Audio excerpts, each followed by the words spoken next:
झारखंड राज्य निर्माण आंदोलन जो स्टार्ट हुआ था 1912 ईस्वी में और अंत हुआ 2000 ईस्वी में। कहा जाता है कि झारखंड राज्य के निर्माण का आंदोलन देश के इतिहास का सबसे युगांतकारी एवं सबसे लंबा आंदोलन था। इसका आरंभ हुआ था 1912 ईस्वी में और अंत हुआ था 2000 ईस्वी में। तो उसी समय ढाका में एक विद्यार्थी परिषद की गठन की गई थी जिसका नाम था ढाका विद्यार्थी परिषद। यहीं से ही झारखंड का बीज, मतलब अलग झारखंड हो, इसका बीज यहीं पे बोया गया था। तो 1912 ईस्वी में ढाका विद्यार्थी परिषद की गठन हुई थी। इन्होंने ही पृथक झारखंड का जो है मन में ख्याल आया था इनका, और जे बारिया लेमन इस बैठक में शामिल थे। जे बारिया लेमन जो है ये इनका भारत में आगमन हुआ 1912 ईस्वी में। इन्होंने यहाँ पे आकर क्रिश्चियन स्टूडेंट्स ऑर्गेनाइजेशन की स्थापना की 1912 ईस्वी में। अब 22 मार्च 1912 ईस्वी को ही बिहार प्रांत की स्थापना हुई थी। ठीक है, तो जब उन्होंने देखा कि यहाँ पे 22 मार्च 1912 ईस्वी को बिहार प्रांत की स्थापना के साथ ही झारखंड के पृथकीकरण की इनमें सुगबुगाहट आ गई।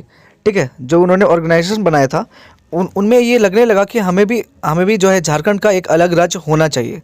ठीक है, तो क्रिश्चियन स्टूडेंट्स ऑर्गेनाइजेशन की स्थापना कब हुई थी? 1912 ईस्वी में। किसके द्वारा? तो जे बारिया लोमन के द्वारा। उसके बाद क्या होता है, मतलब क्रिश्चियन स्टूडेंट्स ऑर्गेनाइजेशन का यही उद्देश्य था कि गरीब ईसाई विद्यार्थियों की मदद, सामाजिक और आर्थिक कल्याण। तो क्रिश्चियन स्टूडेंट्स ऑर्गेनाइजेशन का क्या उद्देश्य था कि गरीब ईसाई जितने भी विद्यार्थी हैं उनका सामाजिक और आर्थिक कल्याण हो सके। तो उसके बाद जो है क्रिश्चियन स्टूडेंट ऑर्गेनाइजेशन का स्थापना तो हो गया और उन्होंने अपने विचार भी रख दिया। देख भी लिया कि 22 मार्च 1912 ईस्वी को बिहार अलग हो गया, बिहार राज्य हो गया है।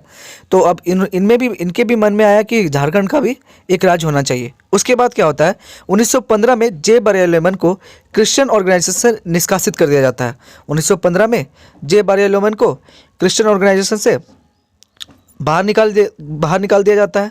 उसके बाद जो है क्रिश्चियन ऑर्गेनाइजेशन का नाम परिवर्तन करके छोटा नागपुर उन्नति समाज रख देता है। तो क्रिश्चियन स्टूडेंट्स ऑर्गेनाइजेशन का नाम परिवर्तित करके क्या रख दिया जाता है? छोटा नागपुर उन्नति समाज। अब छोटा नागपुर उन्नति समाज, इसकी स्थापना 1915 ईस्वी में हुई। क्रिश्चियन स्टूडेंट्स ऑर्गेनाइजेशन का नाम बदलकर छोटा नागपुर उन्नति समाज कर दिया गया। सुझाव एंग्लिकन मिशन के बिशप कैनेडी ने दिया था। तो इसका सुझाव जो है किसने दिया था? एंग्लिकन मिशन के बिशप कैनेडी ने। निर्माण में प्रमुख भूमिका थी जुएल लकड़ा का। तो ये जो छोटा नागपुर उन्नति समाज है, इनके निर्माण में प्रमुख भूमिका किसकी थी? जुएल लकड़ा की थी। अन्य प्रमुख नेता भी थे जिसका नाम था बांदीराम उराव, टेबले उराव व पाल दयाल। तो अन्य प्रमुख नेता कौन से थे? बांदीराम उराव, टेबले उराव व पॉल दयाल उराव। इसका उद्देश्य था छोटा नागपुर की प्रगति, आदिवासी जन समुदाय में सामाजिक, राजनीतिक व आर्थिक सुधार ही उसका उद्देश्य था। तीसरा, आदिवासी अस्तित्व एवं अस्मिता के लिए आवाज उठाना। तो इनका 3 उद्देश्य था। पहला था छोटा नागपुर की प्रगति, दूसरा था आदिवासी जन समुदाय में सामाजिक, राजनीतिक व आर्थिक सुधार, तीसरा था आदिवासी अस्तित्व एवं अस्मिता के लिए आवाज उठाना। अगला, इनके सदस्य जो मतलब इस ऑर्गेनाइजेशन में ये था कि इसके सदस्य जो है केवल आदिवासी हो सकते थे। 1928 में साइमन कमीशन से आदिवासियों के विशेष सुविधा की मांग, ठीक है, डॉक्टर दो ऊशो की ओर से उठाया गया। तो दो ऊशो की ओर से उठाया गया, परंतु इसे अस्वीकार कर दिया गया। तो 1928 में साइमन कमीशन से आदिवासियों की विशेष सुविधा की मांग दो ऊशो की ओर से उठाया गया, परंतु इसे अस्वीकार कर दिया गया। आगे पढ़ेंगे, किसान सभा 1930। तो 1930 ईस्वी में छोटा नागपुर उन्नति समाज के सदस्यों में आपसी मतभेद हो गया। तो अब इसकी स्थापना कैसे हुई आइए जानते, किसान सभा की, जो कि स्थापना हुई थी 1930 में। तो हुआ क्या कि 1930 ईस्वी में छोटा नागपुर उन्नति समाज के सदस्यों में आपसी में मतभेद हो गया। समानांतर संगठन किसान सभा की स्थापना हुई। उसके बाद जो है किसान सभा की स्थापना होगी। इसके जो प्रथम अध्यक्ष थे ये थे टेबले उराव, प्रथम सचिव थे पाल दयाल। प्रथम ऐसा संगठन जिसने झारखंड के शोषित किसान समुदाय को शोधक जमींदार के खिलाफ संगठित किया। इन्होंने जो है जमींदार के खिलाफ संगठित किया किसानों को, किसान समुदाय को। यह पहला एक ऐसा संगठन था। आगे बढ़ेंगे, छोटा नागपुर कैथोलिक सभा की स्थापना 1933। तो छोटा नागपुर कैथोलिक सभा की स्थापना हुई कब? 1933 में। तो कैथोलिक ने अपने हितों की रक्षा एवं संवर्धन के लिए आर्चर बिशप सेबरिन की प्रेरणा से छोटा नागपुर कैथोलिक सभा की स्थापना की। तो कैथोलिकों ने अपने हितों की रक्षा एवं संवर्धन के लिए आर्च बिशप सेवरिन की प्रेरणा से छोटा नागपुर कैथोलिक सभा की स्थापना की। इनके प्रथम अध्यक्ष थे बोनीफेस लकड़ा। इसके प्रथम अध्यक्ष कौन थे? बोनीफेस लकड़ा। और प्रथम महासचिव थे इग्नेस बेक। तो प्रथम अध्यक्ष थे बोनीफेस लकड़ा और प्रथम महासचिव थे इग्नेस बेक। अगला, छोटा नागपुर संथाल परगना आदिवासी सभा। भारत में घट रही घटनाओं का असर, ठीक है, से ही छोटा नागपुर संथाल परगना आदिवासी सभा गठन की गई। पहला, बिहार से उड़ीसा का अलग होना 1936 से 37 में। दूसरा, बिहार में गठित कांग्रेसी मंत्रिमंडल में झारखंडियों को एक भी स्थान न मिलने के कारण 1937 में 1937 का चुनाव हुआ, जिसमें कांग्रेस प्लस छोटा नागपुर उन्नति समाज प्लस किसान सभा प्लस कैथोलिक सभा के उम्मीदवार भी थे। छोटा नागपुर कैथोलिक सभा ने चुनाव में 2 उम्मीदवार खड़े किए और दोनों जीते। दुर्भाग्य की मंत्रिमंडल में छोटा नागपुर संथाल परगना के किसी भी कांग्रेसी नेता को बिहार मंत्रिमंडल में शामिल नहीं किया गया। इसका परिणाम ये हुआ कि झारखंडियों ने इसे बिहार की उपनिवेशवादी नीति का परिचायक माना।